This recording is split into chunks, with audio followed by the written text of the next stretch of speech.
গানের শিক্ষক দিবে, স্কুলের মধ্যে ছেলেদের গান শিখাবে।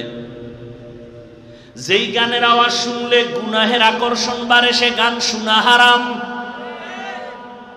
যেই গান শুনলে অন্তরে গুনাহের প্রতি অন্তর আকৃষ্ট হয় সে গান শোনা হারাম।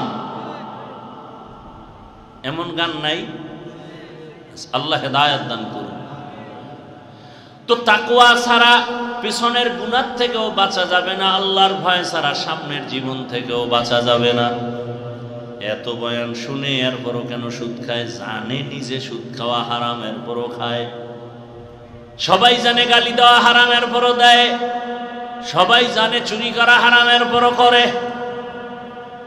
মাইয়ের হক আদায় করেন না বাবা, ছেলের হক আদায় করেন না, বউয়ের হক আদায় করেন না।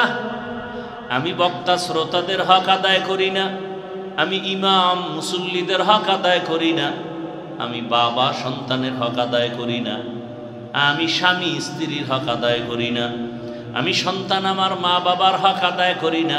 কেউ জানে না, কে জানেন?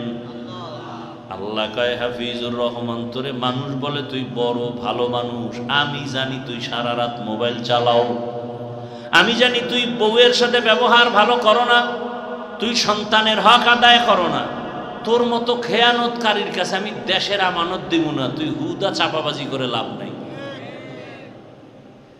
তুই বউর হক আদায় করো না, মাইয়া ভোলার হক আদায় করো না, তুই দেশের জনগণের হক আদায় করবি কেমনে? আল্লাহ জানেননি? আল্লাহ যাই না শুই না এরপরে হাতে ক্ষমতা দিবেন। আল্লাহ জানেন তুমি বড় খেয়ানতকারী। তো বলবেন তাহলে বেঈমানেরে দেয় কেন, মুনাফিকরে দেয় কেন? ওরা আল্লাহর আপন না, ওরা ইসলামের ব্যানার লাগায় মানুষকে ধোঁকা দেয় না। ওরা মুখেই বলে আমরা আব্রাহাম লিঙ্কনের গোলাম, আমরা গণতন্ত্রের গোলাম, আমরা গণতন্ত্র কুফরি মতবাদ কায়েম করব।